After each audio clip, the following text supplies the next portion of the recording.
right now, and this is going to turn eventually to the west, northwest, and northwest, and as it does so, pass north of Corpus Christi. So the latest position on this has 60-mile-an-hour winds with gusts of 70. The pressure is 994 millibars, and the movement is nearly stationary right here at, again, advisory of 4 o'clock. So that's what we're looking at right now. And we'll have more on this in a few minutes. But right now, there's not a whole lot to worry about. But we are going to see a little bit of wind, a little bit of storm surge, and a little bit of rain, but not a lot. That's the key, and I'll explain more about that in a few minutes.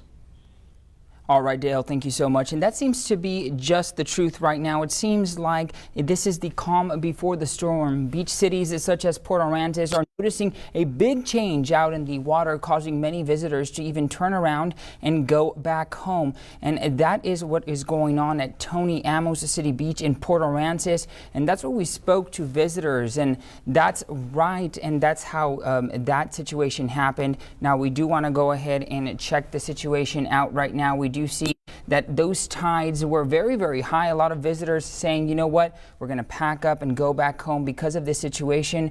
Those tides, again, people are still swimming, but officials are warning everybody to stay safe and try to avoid swimming at the moment. Let's go ahead and take a listen from one person who says that they're packing up and going home.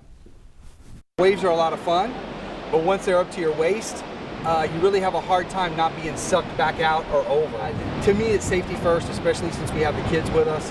So I'd much rather get ahead of the weather. All right, and there you heard it at around 3 p.m. Mayor of Port Aransas, Charles Bouillon, has released a proclamation of disaster saying extraordinary measures need to be taken. We spoke to the mayor over the phone, and he says the city is getting ready to close the beaches this evening until further notice. And coming up tonight at 10, Jeremiah Marshall is actually there, and he's going to hear, or you're going to hear, from a resident who's trying to sell her home, yet shares how nervous she is with this storm and what it can do and what damages it can cause to that home that she's trying to go ahead and sell. But remember, you need to stay here to KRIS 6 News so that you can catch all of that information. And Governor Greg Abbott says the state is putting its resources on standby all along the Gulf Coast should there be a need. Now, some of those resources include urban search and rescue teams, mobile medical units, and strike teams with the Department of Health. It also includes boat teams, helicopters from Parks and Wildlife, and units from the Department of Public Safety.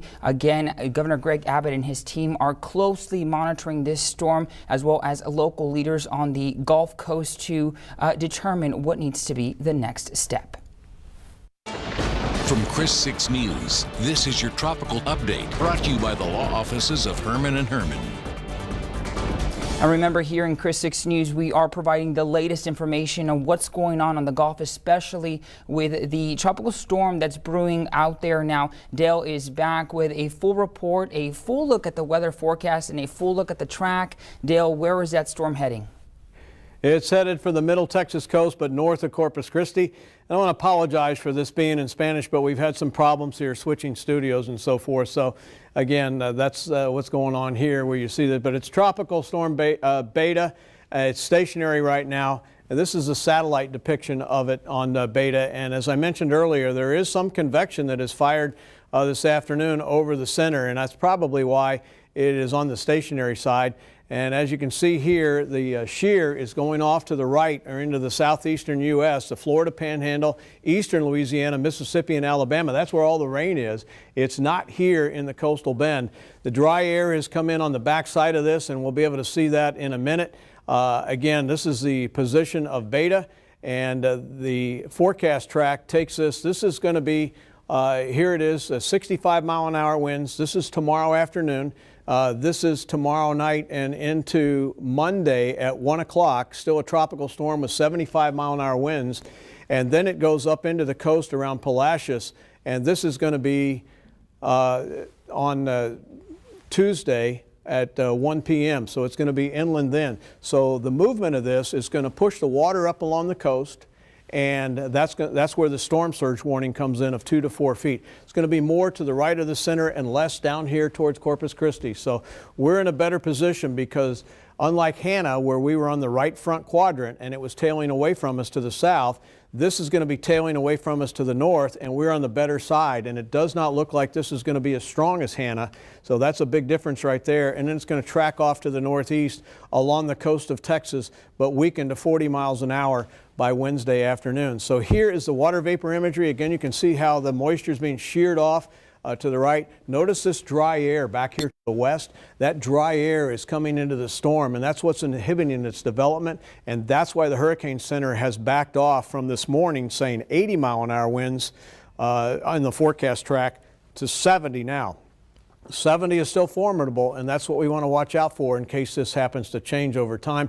Here's the future tracker on rain. Again, lots of speculation yesterday of 10 to 15 inches of rain, and that it looks like it's way overdone on some news outlets saying that. It's going to be on the upper Texas coast. Down here in the coastal bend, because our winds are going to be off the land, we are going to have to see a lot less rain. The only time we get big rains here is when our winds are out of the east or southeast or even south. But when we have winds off the land, we don't see a lot of rainfall here in the coastal bend. So the impacts look like this is headed to the middle Texas coast, but north of us, watch it closely. Storm surge and coastal flooding with higher than normal tides on area beaches, increasing wind.